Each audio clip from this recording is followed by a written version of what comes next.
Preparation is key, I'm sure, for like especially a big event like ADC. What does your preparation look like beyond reading the agenda? Yeah, I mean, you get most of it from the agenda because that will give you a flavour for what the big debates are likely to be.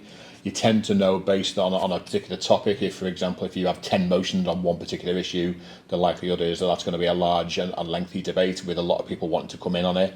Obviously, in recent years, we've had things such as Palestine, but we've also had, the national campaign where lots of branches want to speak. So you look out for the big ticket issues and you make sure that standing orders, when they've timetable them, that you're ready to allow as many people to come in on those debates as you possibly can. That's the key to it. But in addition to that, you should know the rules of the conference. You should know, for example, what a point of order is and what one isn't. So, because some people do come up with a point of order that just aren't reflective of the rule book, so you can't allow them. So it's really getting a comfort as to what the agenda is going to be, how the agenda is going to look, but also as well to know which debates are likely to be the ones that are going to be more controversial.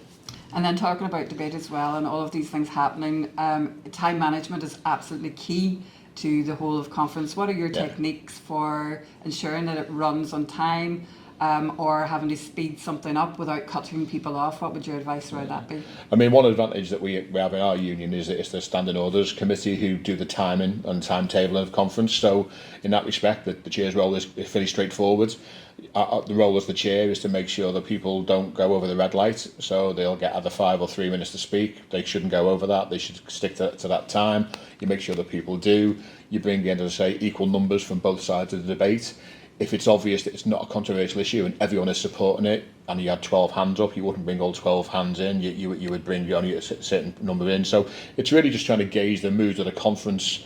There will always be very sensitive issues in which sometimes you do, even though they're not controversial, they are very sensitive. So therefore, you perhaps would allow more speakers to come in than you normally would over an issue that people aren't going to probably want to have a big debate about. But that's just experience and knowing the audience, really knowing the delegations and what they're likely to want to speak about.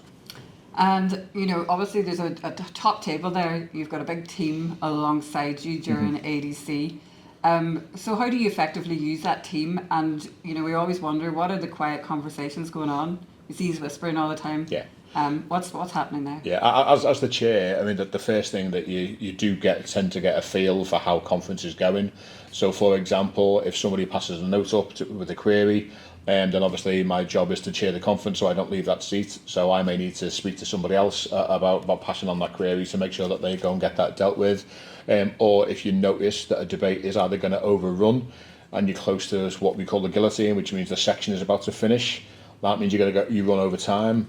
We can't do anything about that. The National Standing Orders Committee, only people can. So sometimes I need to liaise with other people on the top table, say go with the standing orders, get their advice about where we go next or what we do next. So it's things like that, really. It's all about keeping the smooth running of the conference.